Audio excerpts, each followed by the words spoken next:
intercesión. Pasamos un buen tiempo en la presencia de Dios y fuimos ministrados, fuimos desafiados, fuimos también instruidos a pelear nuestras batallas. Esta canción es muy especial porque habla precisamente de eso. Vamos a ver la victoria que el Señor ya nos ha dado. Es nuestro deber estar firmes y confiar en que su palabra se va a cumplir. Estamos, si me ayudan con la pantalla de abajo otra vez, por favor. Vamos a entrar a la palabra. Hemos orado para que Dios nos bendiga a través de la palabra. Entonces vamos a entrar a este tiempo. Estoy en la serie Tiempos, Épocas y Eras, y la intención del día de hoy es hablar sobre las 3 etapas que la iglesia cristiana, y al referirme a la iglesia me estoy refiriendo a usted como persona, usted como creyente tiene la oportunidad de desarrollarse, de desarrollarse en estas etapas y entrar a un crecimiento en todas las áreas, porque la intención de nuestra vida es crecer. No estamos aquí para estar solamente estacionados en una etapa, sino vamos a ir de gloria en gloria. Y comenzamos este tema hace un mes exactamente, por razones del Congreso y otras actividades. Dejamos pendiente esto, pero vamos a retomarlo esta mañana. Yo tengo aquí en mis notas que comencé a predicar esto el 29 de septiembre. Estamos ya a un mes exactamente, casi de 4 domingos. Tuvimos 2 domingos donde cambiamos los temas previo a nuestro Congreso. Pero vamos a retomar esto. Ayúdenme si responde, o denme un clic por favor.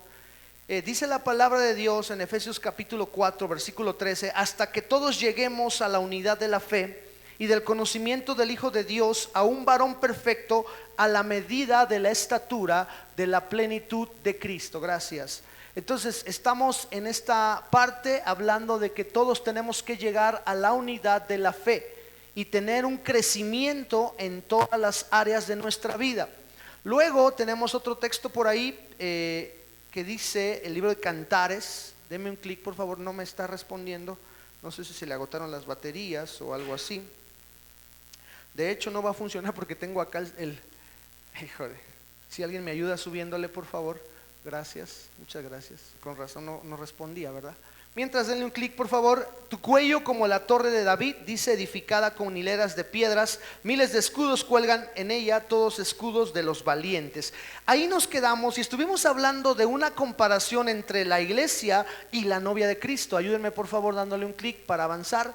Y vimos también algunas cuestiones en relación con denle un clic por favor. Creo que ya me respondió. Y empezamos a trabajar, gracias, sí, ya estoy listo. Empezamos a trabajar 3 palabras que tienen que ver con tiempo: el cronos, el kairos y el pleroma. De hecho no nos hemos metido tanto en el asunto del pleroma, porque la palabra pleroma tiene que ver con plenitud. Todos nosotros como cristianos necesitamos llegar a un punto, en el agua le llaman el punto de ebullición, ¿no? En nosotros como cristianos es el punto donde nos conectamos con los propósitos de Dios y entendemos que no estamos aquí por casualidad, sino que venimos a la tierra a cumplir un propósito. Cualquier persona de cualquier religión está en esta tierra con un propósito. El propósito principal es que conozcan a Jesucristo. Han venido a la tierra, o hemos venido a la tierra para conocer a Cristo y para hacer su voluntad. Nosotros como creyentes entendemos esa parte. Entonces hablamos del cronos, del kairos y del pleroma. Luego estuvimos hablando también en relación con que la novia tiene un perfil. Y la novia como iglesia, o la iglesia como novia, perdón, tiene un perfil que debe tener cada creyente. Es una novia que se viste de lino fino, que tiene que ver con acciones justas. Un cristiano tiene que estar siempre viviendo una vida de buenas acciones al prójimo, no como para recibir recompensa, sino porque esa es nuestra naturaleza. Usted como cristiano tiene una naturaleza de bondad. Luego vimos también que la novia es una novia que sube del desierto. Esto nos enseña que como cristianos tenemos que pasar por pruebas.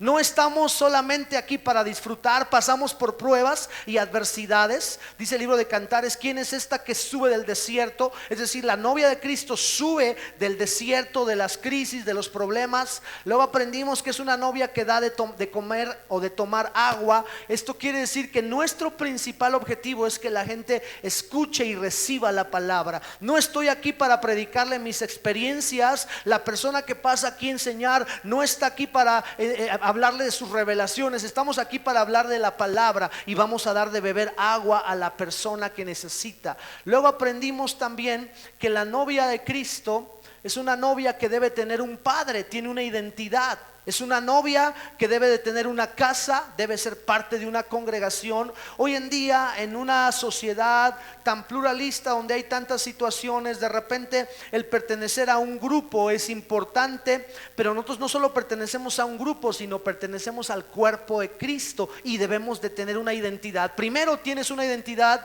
y después que tienes una identidad, tienes una casa espiritual donde tú te congregas. Luego aprendimos que en su casa debe de haber alimento, es decir, en esta casa nuestro deber es predicar doctrina sana.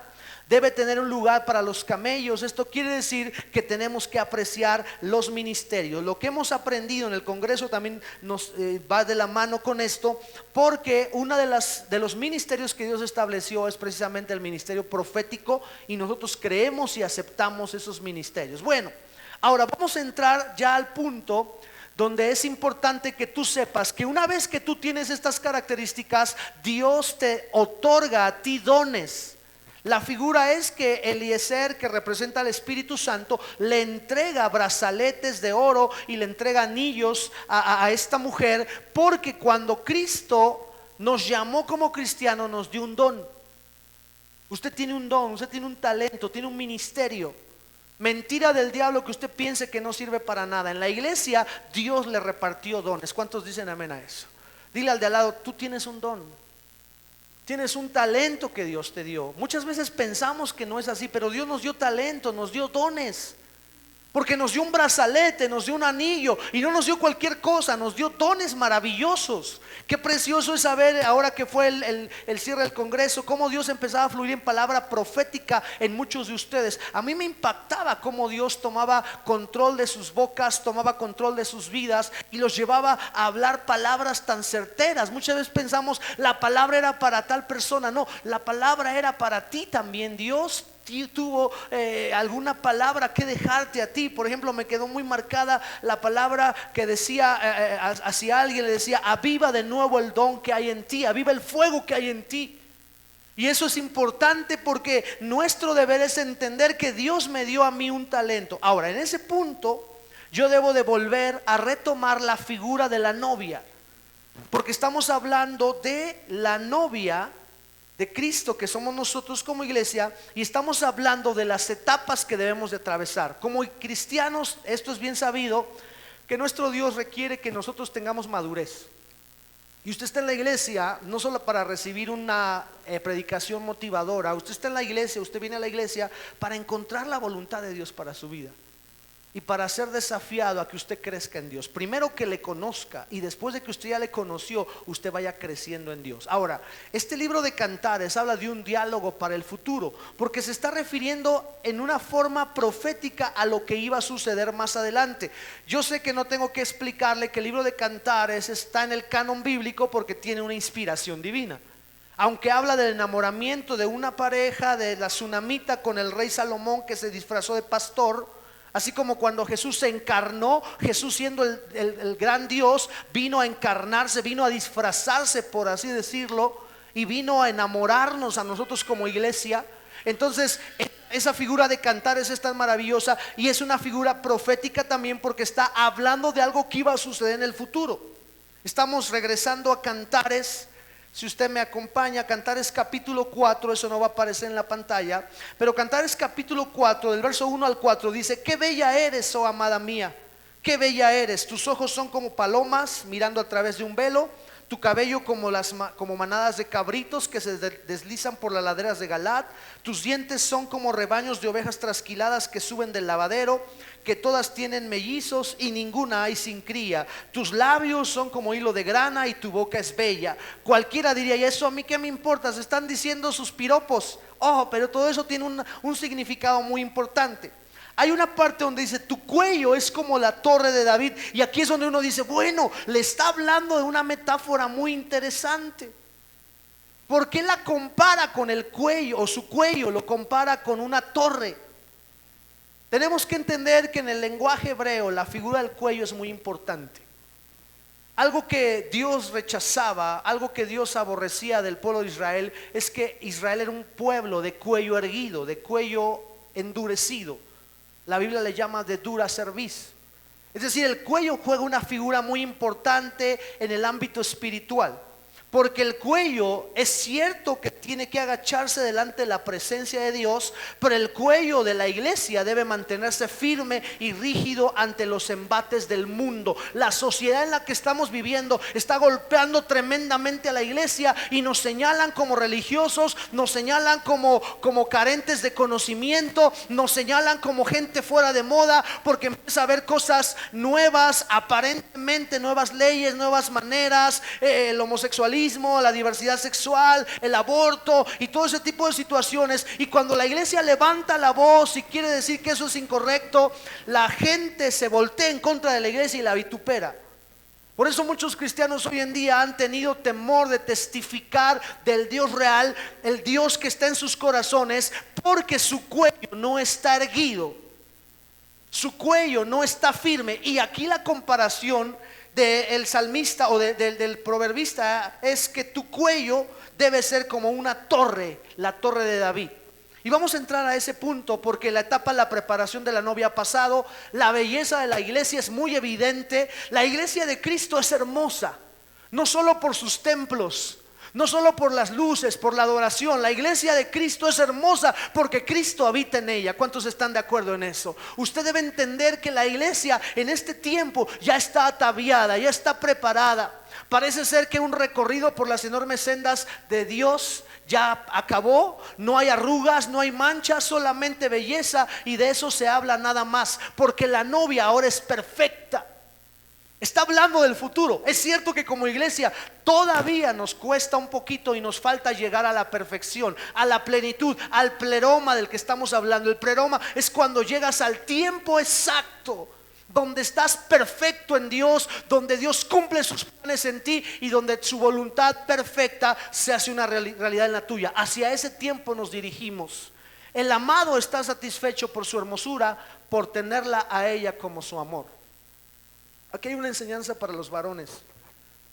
La mujer es un reflejo de lo que nosotros somos como varones.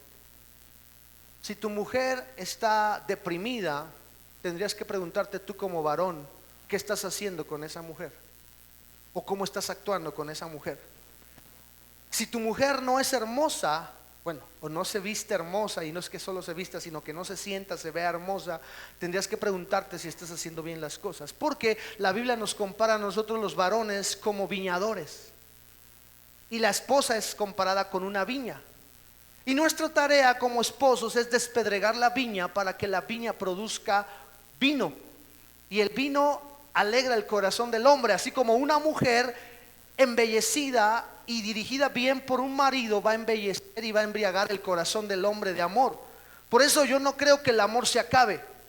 Y no estoy haciendo homenaje a un cantante que acaba de morir, ¿verdad? Porque todo el mundo le hizo homenaje, ¿no? Pero yo no creo que el amor acabe. Yo creo que el amor permanece para siempre. ¿Cuántos están de acuerdo en eso? Entonces mi tarea, así como Jesucristo atavía a la novia, porque la novia es perfecta, la novia está embellecida. ¿Quién la hizo perfecta? ¿Quién la embelleció? El amado.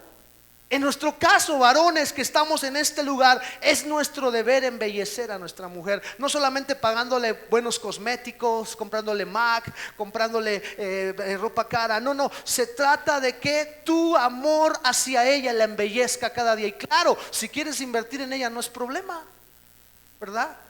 Tú puedes invertir en ella también y decir, oye, como que te hace falta un cortecito de cabello, ¿verdad? Creo que aquí ya dejamos atrás el asunto de que nosotros no tenemos pleito con que te cortes el cabello como mujer. En algunas iglesias el que te cortes un cabello es casi satánico, ¿verdad? Aquí no tenemos problema, hemos entendido que Dios nos da esa libertad y que nuestro deber como varones es mantener hermosa a nuestra mujer. De hecho, la Biblia habla mucho de atavíos y de arreglos y de cosas interesantes. Pero bueno, el punto es que la iglesia tiene que ser embellecida por su amado. Y usted está en esta tierra para ser embellecido por su amado. Y usted viene a la iglesia para ser embellecido. Usted tiene que entender eso. ¿Qué tan bello es usted para Dios? ¿Qué tan hermosa es usted como mujer para Dios? Eso es importante que lo tomemos en cuenta. Y entonces entra una comparación con la torre de David. No sé, hay un extraño, no sé si me pueden checar ahí arriba porque es ese ruido, si lo alcanza a escuchar, ¿verdad? Entonces, la torre de David, esa torre existió literalmente. Hoy en día dicen los estudiados que esa no es la torre original, la torre de David, ¿verdad? Vamos a tener en cuenta eso. Pero la torre de David no se inclina por la vergüenza o la derrota. El cuello de la novia no debe de inclinarse por la derrota. Mire, por eso como cristianos entendemos lo que decía el apóstol Pablo. Estamos como deprimidos, pero no estamos derrotados. En un momento puede ser que me sienta achicopalado, pero no estoy terminado. El diablo no ha terminado conmigo. La obra perfecta de Cristo se sigue realizando en mi vida. Por eso me encanta entender esta parte. La iglesia le comparan su cuello con la torre de David, porque tu cuello debe estar siempre levantado, debe estar siempre mirando hacia arriba. La torre fue edificada para fortaleza, dice aquí esta parte, y sus depósitos, y era depósito de las armas de combate. Esa torre, por eso se conoce como la torre de David, era un depósito de las mejores armas, de los mejores guerreros que David tenía. Entonces nos habla de una torre, o nos habla de un elemento de guerra. La novia de Cristo, usted como cristiano debe ser un creyente que está en la guerra, que está peleando la buena batalla de la fe. La torre describe y revela el poder interior que almacenaba. La iglesia tiene un poder en su interior. ¿Cuántos dicen amén a eso? Pero ¿sabe cuál es el problema? La iglesia está metida en sus templos.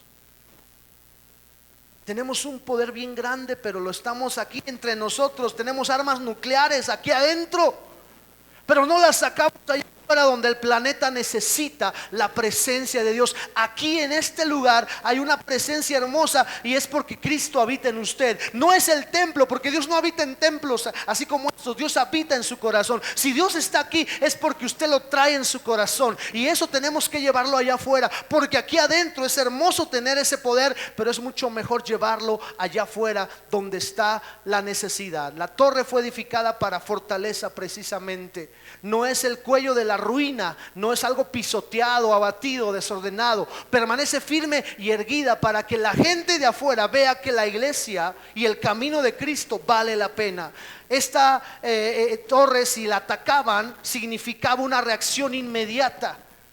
¿Por qué? Porque hay un poder que se tiene que proteger. Si una iglesia cae en crisis, nosotros tenemos que atacar a Satanás. Si un miembro de nuestro cuerpo de Cristo cae en alguna situación de desánimo, nuestro deber es brincar todos y pelear juntos para que ese miembro del cuerpo se levante, porque somos un cuerpo y necesitamos pelear. Dice aquí que hay 1000 escudos que cuelgan. Representa el escudo de la fe, un estado de preparación. Ella no es una iglesia débil e inexperta para la batalla. Qué interesante que una de las comparaciones de la iglesia es que la iglesia es una novia guerrera, una novia que sabe pelear la buena batalla de la fe. La torre de David es muy alta, al que aún de lejos se puede admirar.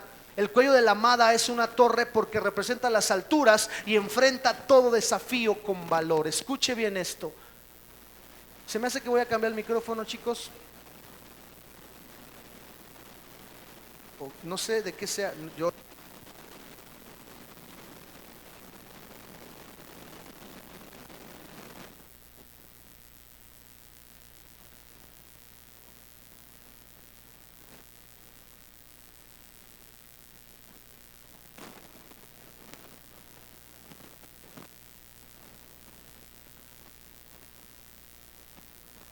pero está causándome distracción ese ruido. Ok, esperemos que se quite. Muy bien, entonces esta torre tiene que ver mucho con lo que como creyentes traemos dentro. Es una iglesia que desde lejos tiene que ser admirada. Ahora, aquí llega un punto donde como creyentes tenemos que ver cuáles son las edades de una iglesia. ¿Por qué? Porque la compara con la Torre de David y precisamente usa el ejemplo de un hombre que tuvo un corazón conforme al de Dios. El viernes trabajamos un poquito el asunto de Amalek, muy sencillo, muy ligero, y hablamos de que Amalek representa nuestra naturaleza pecaminosa y que nosotros como creyentes tenemos la responsabilidad de pelear diariamente contra Amalek. Al pelear contra Amalek necesitamos nosotros tener la conciencia de que ese Amalek solamente va a ser derrotado por alguien que tiene el corazón como el de David, un corazón conforme al de Dios. Y bueno, precisamente tomando el ejemplo de David, yo voy a tomar la vida de David y vamos a hablar de las edades de un poderoso o un gibor. Nosotros como iglesia tenemos que entender que somos llamados a ser gente de guerra, gente de pelea, pero no pelearnos con el vecino, sino pelear contra la injusticia. Necesitamos entender eso. Necesitamos reconocer que nuestra batalla no es contra carne y sangre, sino contra principados y potestades, y que cada creyente, además de pelear contra las huestes y potestades, tiene que pelear contra sí mismo. Mi mayor enemigo es mi carne. Siempre hemos pensado que el mayor enemigo es el diablo. El diablo, y hermano, ¿por qué no viniste, hermano? El diablo se me atravesó. No se te atravesó el diablo, fue tu flojera. Es que usted viera, hermano, yo ya venía, pero el diablo me puso un puesto de barbacoa y yo tenía ganas de barbacoa y entonces me ganó el diablo, cochino diablo. No, fue tu naturaleza pecaminosa. Tu carne es el problema. Y tenemos que pelear contra ella y tenemos que pelear contra un enemigo que se llama pasividad. Yo quiero que esta mañana tú te hagas una pregunta muy real. ¿Cuánto tiempo llevas conociendo a Dios? Algunos llevarán 5 años, 3 años, 10 años, 20 años. Yo no sé cuánto tiempo lleves tú conociendo a Dios. Sin embargo, la pregunta que te voy a hacer esta mañana es: ¿cuánto crecimiento tienes tú en Dios? Porque uno de los enemigos que tenemos y que enfrentamos constantemente se llama precisamente pasividad. Y esa pasividad nos hace que nos conformemos a venir a la iglesia, a venir cada 8 días y reunirnos, y cada que hay congreso venir y recibir palabra profética, y nos emocionamos por lo que sucede, nos emocionamos cuando viene una palabra profética y nos sorprendemos cuando es algo certero y decimos: que me caiga a mí la palabra, que venga sobre mí la palabra. Pero Dios quiere llevarnos a más que eso. Eso, mire, es para los niños. Cuando tú llevas a un niño a un centro comercial o a un parque de juegos, cualquier lugar, el niño se sorprende por todo. ¡Wow! Y wow, me acuerdo cuando tuve la oportunidad de ir a Disneyland, yo también iba wow, ¿no? Porque pues era la primera vez que iba, pero había personas, había niñitos que wow, mira mamá, y tal personaje pensaban que era real, porque su mente no alcanzaba a comprender muchas cosas, porque son pequeños. En la vida cristiana hay muchos cristianos que son todavía niños, vienen a la iglesia buscando el show, buscando que Dios se mueva, a ver a quién Dios le profetiza hoy. No, un cristiano verdadero, pase o no pase nada, él sigue creyendo y caminando con Dios porque ha alcanzado una etapa, ha alcanzado una edad. Y precisamente es a lo que me quiero referir esta mañana. ¿Cuáles son las edades que debe tener la iglesia? Y me refiero a usted, me refiero a mí. Una iglesia como conjunto, esta iglesia, Palabra de Vida, tiene que avanzar en un crecimiento. Pero este crecimiento se va a dar cuando usted está creciendo en lo personal. Ahora, hay 3 etapas a las que tenemos que crecer. Primero es la etapa de la guerra, que tiene que ver con la fe. Segundo es la etapa de la adoración o del adorador, que es la etapa de la adoración, la intercesión. Y tercero es la etapa del hombre de sabiduría, que tiene que ver con revelación. Son las 3 etapas que David vivió como rey de Israel. En su vida, primero él comienza siendo un guerrero. Después se convierte en un adorador y termina siendo un hombre de sabiduría, un hombre que la gente lo protege y que la gente esperaba el consejo de David porque había alcanzado una revelación. Todo cristiano, toda iglesia tiene que pasar por estas 3 etapas. Y seguro que ahorita que estemos hablando de este tema, tú te vas a sentir identificado cuando fue tu etapa de la guerra. Si es que ya pasaste por esa etapa, tú vas a identificar en qué etapa te encuentras hoy, porque ese es el deseo de mi corazón. Y vamos a empezar con la etapa de la guerra, la etapa de la fe. Porque David tuvo que pasar un momento antes de ser el rey, antes de ser el ungido de Jehová. Él tuvo que pelear cuando él era una persona desconocida. La iglesia en cualquier etapa de su vida tiene que entender esto, que hay un momento donde yo regreso a la etapa de la guerra, pero cuando yo aprendí a guerrear, la guerra va a terminar en mi vida. Hay una parte en la Biblia donde dice: y la tierra descansó de la guerra. A veces pensamos que la vida cristiana es una guerra constante. Claro, la guerra no termina hasta que lleguemos al cielo, pero también, como en cualquier guerra, hay tiempos de paz, tiempos de tranquilidad. ¿Y qué hacemos en los tiempos de paz? Cuando pasa alguna situación, después de un problema, a lo mejor tuviste una crisis familiar, una crisis matrimonial, y después de eso se arregló la situación y todo está bien, esa es tu etapa de paz. Pero ¿qué pasa cuando estás en la etapa de paz y no eres una persona que tiene sabiduría? Después de que pasó la etapa de la guerra, tú vas a bajar la guardia. Y el viernes aprendimos que Amalek atacó a Israel en Refidim. Refidim significa lugar de descanso. Cuando tú descansas, y no hablo de vacaciones, no piense y diga: entonces no me voy a ir a Cancún ni a Huatulco porque ahí me va a atacar el diablo. El pastor dijo que el diablo me ataca en los lugares de descanso. No, estoy hablando espiritualmente. Cuando tú relajas tu relación con Dios, cuando tú bajas tu nivel de oración, cuando tú bajas tu nivel de lectura, cuando tú bajas tu nivel de adoración, tu nivel de compromiso económico, es que estás descansando. Y el diablo viene y te empieza a atacar. Y si no eres un hombre de sabiduría, podías haber sido un guerrero. Pero fíjese que hay una parte en la Biblia donde David, después de ser un hombre de guerra, dice la Biblia que hay un hombre que lo va a matar, está a punto de matarlo. Si no es que uno de sus valientes lo rescata, David estaba a punto de morir siendo un hombre de guerra. O sea, yo no soy invulnerable. En cualquier momento el diablo puede atacarme a mí. En cualquier momento el diablo lo puede atacar a usted. Por eso necesitamos pasar por estas tres etapas: conocer la etapa de la guerra, conocer la etapa de la adoración y conocer la etapa de la sabiduría, para aplicarla en mi vida diaria. Y David es un ejemplo de ello. La edad de la energía y de la fe, porque David era un jovencillo. Y hermano, yo me acuerdo cuando yo era joven, yo les presumo a los hermanos que había días, a veces los domingos termino en el primer culto ya todo cansado. Pero estoy pidiendo a Dios que me dé fuerza, porque yo estoy consciente que viene un segundo aire en Dios. Pero me acuerdo que antes de esto yo me iba a predicar a 3, 4 lugares en domingo y regresaba al culto de la tarde, porque déjeme contarle que esta iglesia antes tenía culto en la mañana y culto en la tarde. Y me acuerdo que, pues como estás joven, te invitan a predicar, y yo iba, predicaba 2, 3 servicios y regresaba a predicar aquí en la iglesia sin problema y todo fortalecido, porque estaba más joven. No estoy diciendo que estoy viejo, todavía estoy joven, me siento joven, pero sin embargo hay partes en tu cuerpo que ya se van resintiendo. La etapa de la energía tiene que ver con un David que comenzó su ministerio matando osos y leones.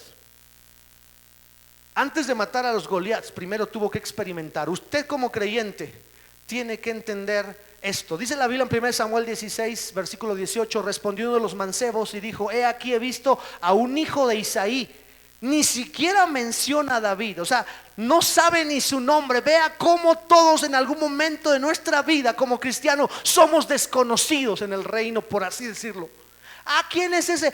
El hermano que siempre ora mucho. No sé cómo se llama, pero ese hermano. Así estaba David. David comenzó siendo el hijo de Isaí. A veces como iglesia tenemos que pelear, como creyentes tenemos que pelear hasta alcanzar nuestro propio nombre. Antes decían a mi esposa: la esposa del pastor José Luis. Y llegó un punto que ella recibió una palabra profética donde le dijeron: tú tienes que pelear tu lugar. Y lo entendió, no en el sentido de que, a ver, yo soy la pastora y me dicen pastora. No. Y entendió que tenía que pelear en su relación con Dios. Y entonces llegó un punto donde ya no la conocían como la esposa del pastor José Luis, la conocían como Alejandra, porque empezó a tomar su nombre. En el reino tú tienes que aprender a tomar y pelear por el nombre que Dios ya te dio, pero que tú necesitas pelear por él. Aquí vemos a David como hijo de Isaí todavía. Dice, ahí está un mancebo, dice, es el hijo de Isaí, el de Belén. Yo encuentro ciertas palabras despectivas, como ese chamaquito. Pero sin embargo hay algo que sobresale. Sabe tocar, es poderoso y valiente, un hombre de guerra, prudente en su hablar, hombre bien parecido, y sobre todo el Señor está con él. Imagínense qué importante es esto. La etapa de la guerra tiene que ver con una iglesia que entiende que no hay tregua para el maligno, y que tiene que, además de manifestar todas las características de la guerra, tiene que saber que el Señor está con él. Esta es una edad espiritual, no necesariamente física. Es la edad de la habilidad para pelear, la edad de la fe en la batalla, fe para conquistar y destruir toda obra de las tinieblas. Es la edad, hermano, donde tenemos que aprender a matar osos y leones. Eso está en primera, no sé si lo tengo acá. No lo tengo. Es primera de Samuel 17:34. Ahí David comienza matando osos y leones. Es la edad para matar gigantes en el 17:50. Y luego edad para matar filisteos. 3 enemigos que tenemos que enfrentar y que van ascendiendo. Primer lugar, leones y osos, la naturaleza del maligno, el devorador. Segundo lugar, los gigantes que se levantan en contra de nuestra vida. Hay gigantes que se levantan en tu vida. Yo no sé cómo se llame tu gigante. En el caso de David era Goliat. Tal vez tu gigante puede ser la pobreza, puede ser la enfermedad, puede ser, y cuando hablo de pobreza no quiero decir que sea un pecado ser pobre, ni que sea castigo de Dios ser pobre. Me refiero que muchas veces la pobreza llega como un hombre armado sobre ti, y que tú ganas dinero, mucho o poco, porque ya aprendimos en este tiempo que no es el dinero que ganas, sino si la bendición de Jehová está contigo, porque así ganes el salario mínimo. Si Jehová está contigo, Él te va a prosperar, porque Él es un Dios de lo sobrenatural. Pero me refiero a la pobreza, cuando muchas veces la pobreza está en tu mente y tú piensas que estás aquí para recibir, cuando Dios ya te dio a ti la capacidad de dar. Eso es una guerra que tienes que pelear contra gigantes. Pero luego tienes que pelear contra los filisteos, que es el enemigo más peligroso que David enfrentó. Porque los filisteos, Goliat era un filisteo y tuvo que acabar con él, pero después David tuvo que librar una batalla contra todo el ejército filisteo, hablando espiritualmente. El término filisteo significa los que moran en las orillas. ¿Y qué entiende usted en lo espiritual? Hay mucha gente que viene al camino de Dios, pero le gusta caminar en las orillas, que nadie lo vea, allá escondidito. Dice que es cristiano, pero nada más cuando le conviene. Dice que va a la iglesia, pero nada más cuando él tiene alguna necesidad o algo así, pero no camina en medio. Los filisteos es algo con la que tenemos que pelear todos los días nosotros. Y es la etapa de la guerra donde o peleas contra el filisteo, o peleas contra Amalek, o peleas contra Dagón, o esos enemigos vienen y te destruyen a ti. Por eso necesitamos tener estrategias para la guerra. El tiempo se me está agotando, me quedan menos de 7 minutos según entiendo. Pero aquí la pregunta es, ¿cómo puedo yo ganar batallas? ¿Cómo puedo yo decir, la victoria es mía? Como ahorita estábamos cantando, voy a ver la victoria.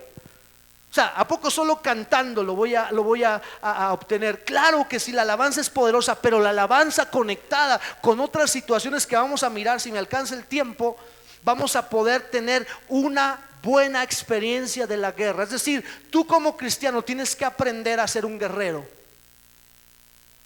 Y yo no sé si en esa etapa estás tú ahorita, en la etapa de la guerra, o si ya la pasaste. Pero la pregunta es, ¿cómo está nuestra fe? Porque para la guerra necesitas fe. Y la fe que David tenía es una fe, como dice Hebreos 11:1, ahora bien, la fe es la certeza de lo que se espera, la convicción de lo que no se ve. Y luego otro versículo dice, vivimos por fe y no por vista, segunda de Timoteo, de Crónicas 5:7. Y luego Santiago 2:19 termina diciendo, tú crees que Dios es uno, bien haces, también los demonios creen y tiemblan. Aquí me voy a detener. Si yo le pregunto a usted, ¿qué es fe para usted? Usted va a decirme lo clásico, le aseguro que casi en un 99%, usted me dirá, fe es creer. Y algunos más espirituales, más doctos dirán, bueno, fe es creer en algo que no vemos. Y está bien, es parte de lo que nos han enseñado, pero no es lo único que tiene que ver con la fe. Porque a lo mejor ahí está el problema, porque cuando viene la prueba, nuestra fe mengua. Si entendiéramos en realidad lo que Cristo quiso dejarnos en la Biblia, a través de las páginas de la Biblia y leer la palabra, lo que Dios quiso enseñarnos acerca de la fe, otra cosa sería. Porque mire, fe no solo es creer, porque aún los demonios creen. Y además de ello, ellos tiemblan. Ellos se someten ante la voluntad de Dios, y no porque tengan precisamente fe. O sea, no es suficiente con creer. Tú puedes creer en Dios y sin embargo el diagnóstico de cáncer puede seguir ahí. ¿Sí me captas la idea? Tú puedes creer en Dios, sin embargo eso no te va a pagar tus cuentas. Algunos van a pensar así. El punto aquí es fe. Si yo reduzco la fe solo a creer, estoy cometiendo un grave error. Porque fe no es solo creer. No estoy diciendo que no sea creer. Claro, fe está conectada con el creer, pero solo es una parte, solo es una dimensión de las 4 dimensiones que tiene la fe. Y vamos a tratar, no sé cuánto tiempo me quede, pero vamos a tratar de dejarle por lo menos aquí algo que le ayude a usted para esta semana. Número 1, empezar a vivir una dimensión de fe diferente, empezar a guerrear diferente. A lo mejor por eso usted no ha podido ganar la batalla. Y de repente yo he conocido gente aquí, y lo digo sin sonar a estar exhibiendo a nadie, pero hay gente aquí que tiene problemas con la misma situación año tras año. Por un tiempo se levanta y crece, pero a la vuelta de un tiempo me dice, pastor, otra vez me está atacando lo mismo. ¿Qué pasó? ¿Será acaso que la oración no funcionó? No, lo que pasa es que no peleaste no raíste hasta la raíz todo enemigo que se levantaba contra ti. Entonces se necesita reforzar nuestra fe. ¿Cómo está tu fe? Estos pasajes nos dan a entender que la fe es algo que no cree, la fe es creer en algo que no se ve. Por eso la mayoría de las personas piensan que solo el hecho de creer que Dios existe es fe. No, hermano, no solo eso es fe, sino Pablo lo fue, claro, perdón, Santiago lo dijo cuando habló de que no solamente es tener fe o creer, sino va más allá. Quiero dejarle rápidamente la fe en la mentalidad hebrea, porque de ahí viene todo. Mi concepto occidental de fe es creer. Es como, por ejemplo, mi papá me decía, ten fe. Yo le decía, ¿y qué vamos a comer hoy? Ten fe, me decía. Fíjese a lo que me estoy refiriendo. Hubo un tiempo que mi padre entró en un problema yo estaba muy joven, adolescente, y a él operaron, el único sustento en la casa, no pudo trabajar casi un año. Y recuerdo que de repente nos levantábamos y decíamos, ¿y qué vamos a comer hoy? Y él nos decía, tengan fe. Y sí, su fe funcionaba porque Dios enviaba provisión. Es bueno, pero no solamente es que yo te diga, ten fe. Hoy vivimos en una época donde todo el mundo dice, ay, dame una solución más certera. ¿Cómo que nada más tengo fe? Mi matrimonio está en crisis. Usted me dice que ore, que tenga fe. Claro, sí, puede ser una palabra muy simple, tal vez profunda, pero simple. Aquí la cuestión es, además de que tengas fe, tienes que entender qué es la fe en la mentalidad hebrea, porque así, en ese lenguaje o en esa cultura fue escrita la Biblia, particularmente el Antiguo Testamento. En el Nuevo Testamento ya entendemos la palabra griega pistis, de donde viene la palabra fe. Pero en el hebreo esa palabrita o esa palabra fe tiene 2 connotaciones que vamos a mirar hoy, y que yo espero que nos dejen una buena lección para esta semana, para que usted pueda guerrear bien. Regáleme 5 minutos más si es posible. Mire, déjeme irme rápido, ya me fui muy adelante.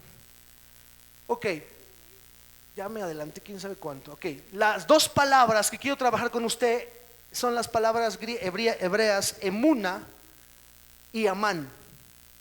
Una tiene que ver con firmeza y la segunda con creer. Nada nuevo bajo el sol parecería, pero vamos a mirar un poquito qué significa cada uno. La palabra emuna, dice la palabra, las manos de Moisés se cansaban, ¿sí? Por lo que tomaron una piedra y la pusieron debajo de él, y se sentó sobre ella, y Aarón y Hur sostenían sus manos, el uno de un lado y el otro del otro. Así hubo en sus manos firmeza. Y usa la palabra emuna, que tiene que ver con fe. Le explico esto. Hay un momento en nuestra vida donde nuestra fe se va a cansar. ¿Sí capta esto?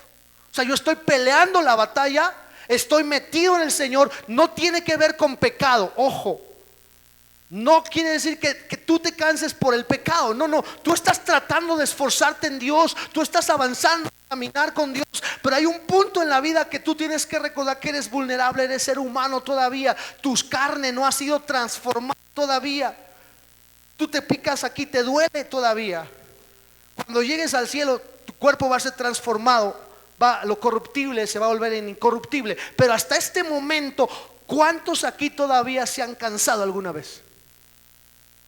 ¿Cuántos alguna vez han intentado tirar la toalla? Yo muchas veces, muchísimas veces. Y entonces aquí es donde entra esta figura. Moisés, el siervazo de Dios, el que levantó las manos y se abrió el mar rojo, el que golpeó la peña y salió agua, ese mismo que después, años adelante, siglos adelante, se transfigura con el Señor Jesucristo en una tierra nueva. Curioso esto, porque su fe, a veces tu fe piensas que muchas personas se mueren y no ven su resultado. Pero mira, esto es lo maravilloso. La fe que Moisés tuvo le alcanzó para entrar a la tierra prometida, no en vida, pero entró en muerte, porque él se transfigura en la tierra prometida. Tu fe va a trascender las generaciones, y si tú te mueres y tienes fe, tus hijos van a alcanzar esa fe y van a ser bendecidos por esa fe. Pero aquí lo que importa es que tú entiendas que como ser humano te vas a cansar en algún momento. Y si no entiendes el concepto completo de fe, tú vas a decir, es que fe es creer. Y habrá días en que tú ni siquiera sientas a Dios. ¿Le ha pasado? ¿O soy el único pecador? Que pones tu canción favorita que te hacía chillar y berrear y no sientes nada. A mí me ha pasado. Vengo al cuarto de oración y no siento nada, y digo, Padre, ¿ahora qué está pasando? Se desconectó mi chivo, ¿qué onda? O sea, porque no siento a veces nada. Y en mi vida como cristiano me ha pasado varias veces, porque no he entendido, o no había entendido, que la firmeza es necesaria para la fe. Dice la palabra que él se cansó, pero entonces viene en escena Aarón y Hur. Y esto también lo aprendimos con Amalek, ¿verdad? También a él le levantan las manos cuando va a vencer a Amalek. Precisamente esta es la guerra contra Amalek. Pero aquí el punto es que esa palabra emuna tiene que ver con firmeza. La palabra emuna se traduce como firmeza, convicciones. Aunque no sientas nada, tú sigues convencido de que Dios es Dios. Y eso es algo que tu mente finita no lo va a alcanzar a entender. Es donde entra la infinidad de Dios, o la mente que Dios pone en ti, porque tú no tienes tu mente, tú tienes la mente de Cristo. Pero a veces tu mente humana te juega una mala pasada. Cuando viene la crisis, cuando no sientes a Dios, te falta convicciones, te falta firmeza. La palabra firmeza tiene que ver, o emuna tiene que ver con verdad, fidelidad, alguien fiel. Es decir, como la rúbrica de Dios tiene que ver con la fidelidad. Hay otro versículo donde se ve esa palabra.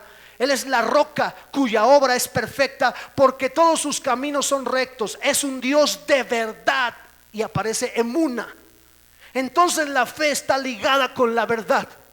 Mientras la verdad continúe, la fe sigue firme, porque nosotros confiamos en la verdad, y Jesucristo es el camino, la verdad y la vida. Y luego,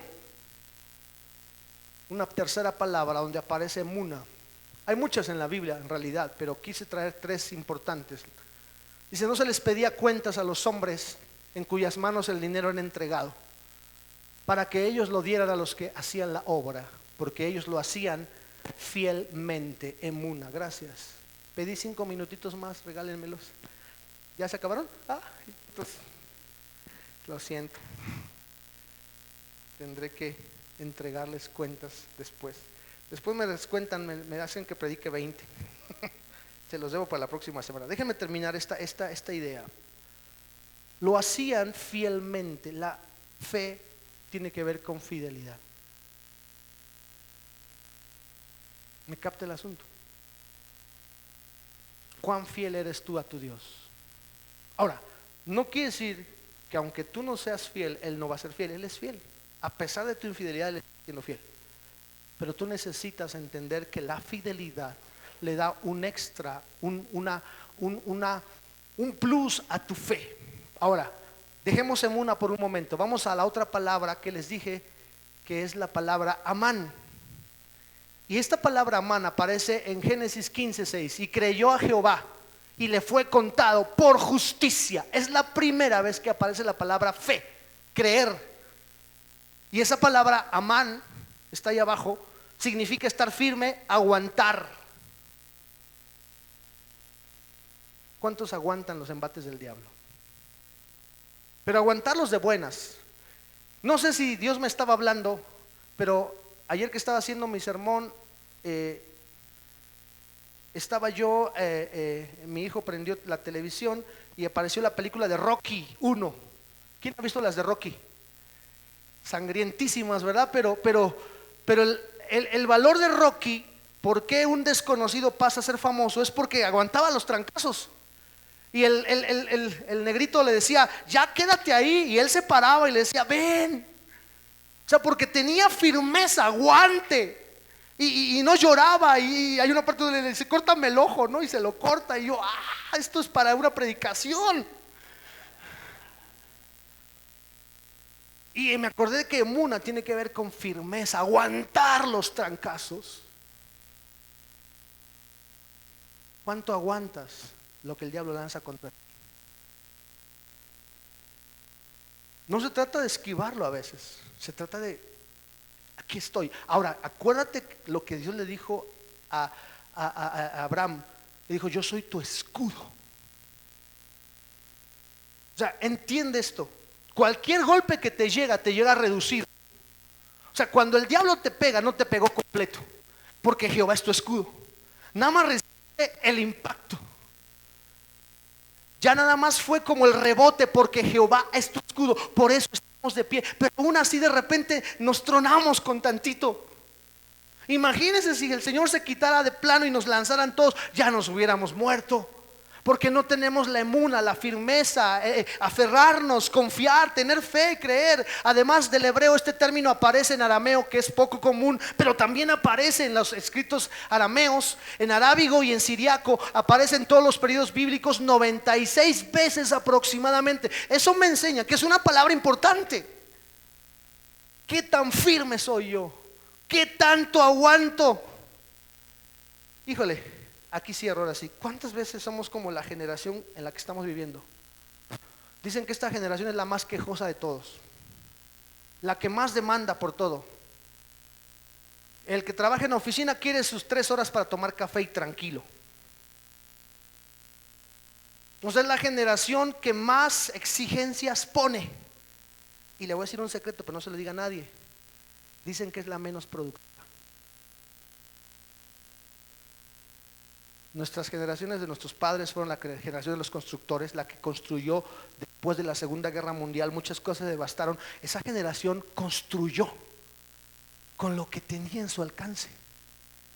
Y hoy los millennials y los que siguen son la generación la más quejosa y la que menos produce. Pero eso es allá afuera. Aquí los cristianos estamos lavados por la sangre de Cristo y tenemos que ser productivos y aguantar lo que venga. Pero tal parece que el sistema se mete al mundo y vemos a cristianos que de todo se quejan. Es que no empezaron a tiempo, es que se tardó. Todos están quejando porque no hay firmeza, no hay aguante, porque quieren que se haga a su manera. ¿Dónde está la fe? El espíritu de fe se basa en la palabra de Dios y hablar esa palabra precisamente. Cuando yo creo la palabra, yo la voy a confesar aunque me esté muriendo. Mire, déjeme dejarle 2 textos más. Yo tengo una oportunidad para cambiar. Después de entender la firmeza y el aguante, que son dos claves de emuna y de amán, firmeza y aguante. O sea, y aguante, ahí podía extenderme más porque es muy profunda la palabra, pero aguante de buenas. Ahora, aguante sin quejarme, aguante confiando que los que aman a Dios, todo nos ayuda para bien. La oportunidad para cambiar. ¿Dónde te va a poner el Señor? Entonces te deleitarás en Jehová, y yo te haré subir sobre las alturas de la tierra. Dice, y te pondré o te daré a comer la heredad de Jacob tu padre, porque la boca de Jehová ha hablado. La fe se basa en lo que Jehová dice. Y si Jehová dijo que te va a llevar a las alturas, yo creo que lo va a hacer. Pero aquí está el pero. ¿Sabe por qué no hemos estado en las alturas? Porque algunos literalmente en las alturas se han bajado. Mire lo que dice esto. Yo ya les enseñé esto hace algunos años. Los dos montes más altos del planeta. Antes era el Everest, ¿no? Aunque el Everest sigue siendo el reto a vencer. 6.381 kilómetros de altura. Y el Chimborazo, creo que está en Ecuador, no sé dónde, creo que sí, acá en Latinoamérica, Sudamérica creo, ese mide 6.384, o sea, son 3 kilómetros más alto. Ahora, ¿por qué le traigo esto? Porque dice que nos va a llevar a las alturas. Yo una vez le compartí que no cualquiera sube a las alturas y que debe haber una preparación para subir a las alturas. Si yo me quiero subir tan solo al Popo, no, hermano, yo no subiría. Si a veces caminando y hablando por teléfono voy, Dios te bendiga, hermano, sí, ahorita voy, y tengo una condición pésima. Una vez cuando estaba más joven subí ¿cómo se llama ahí en Morelos? Ay, no me acuerdo, que es una zona Teposteco, el cerro del Teposteco. Sí me acuerdo que para subir una escalerita bien chiquita, ya sí llegué, hermano, pero tenía como 18 años, estaba joven, pero iba yo echando los hígados.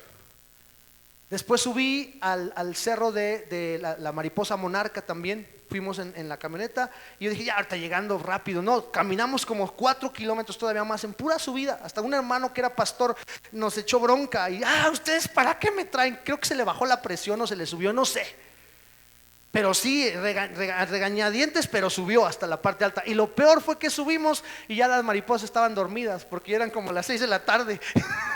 Ya nada más alcanzamos a ver las parvadas ahí colgadas. Bueno, subir a las alturas no cualquiera lo hace. Subir a las cuestiones más profundas de Dios. Y aquí, ahora sí, le prometo que con esto quiero orar por usted. A veces nosotros no estamos en las alturas porque subir ahí a lo alto cuesta. No cualquiera paga el precio. ¿Cómo qué precio? Mire, el déficit de oxígeno en los tejidos del cuerpo, un fenómeno conocido como hipoxia, se manifiesta a través del cansancio. ¿Cuántas veces con poquito ya te estás cansando? Apenas tienes un ministerio, ya estás, ay hermano, ya no aguanto, ya el diablo me pegó con todo. Uy hermano, si corriste con los de a pie y te cansaste, ¿qué será cuando vengan los de a caballo? Eso siempre les he dicho, porque tenemos que aguantar los trancazos. Hermano, si con tantito te me estás quebrando, yo digo, no me sirve. Si Dios te está llamando al ministerio, hermano, con una palabra de que alguien te dijo groseramente, ya no juego, entonces no eres llamado para el ministerio. Te falta el oxígeno, las alturas cuesta. Y el diablo te va a lanzar ataques. La falta de oxígeno te va a provocar cansancio, la falta de equilibrio. ¿Cuántos cristianos son de los que andan así de aquí para allá? Y entonces me acuerdo cuando le dice Elías a Israel, ya basta, ya dejen de cojear. ¿Cuántas veces no estamos en las alturas o estamos en las alturas y viene una unción fuerte sobre la iglesia y algunos empiezan a tambalear?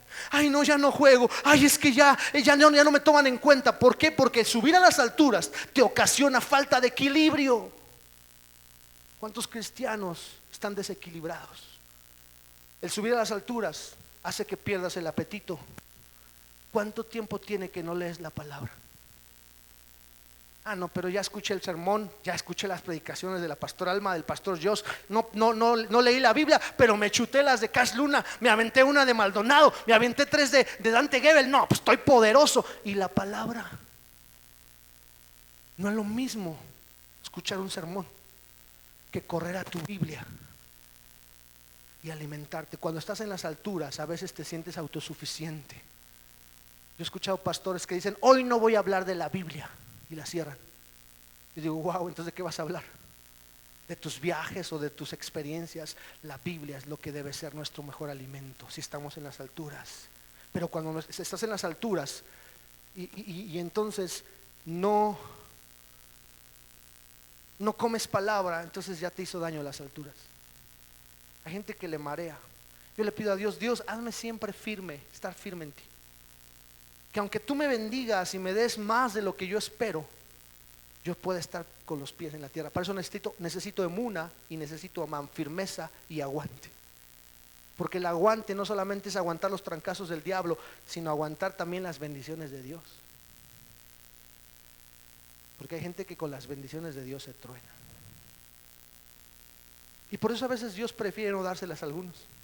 A lo mejor tienes años pidiéndole a Dios una casa, un carro, dinero, y a lo mejor dice: no te lo doy porque si te lo doy, truenas. No es para que te conformes, es para que tú crezcas y esa etapa de la guerra te ayude a crecer más y digas: Señor, ahora arrebato lo que me toca. La pérdida de apetito, náuseas e insomnio.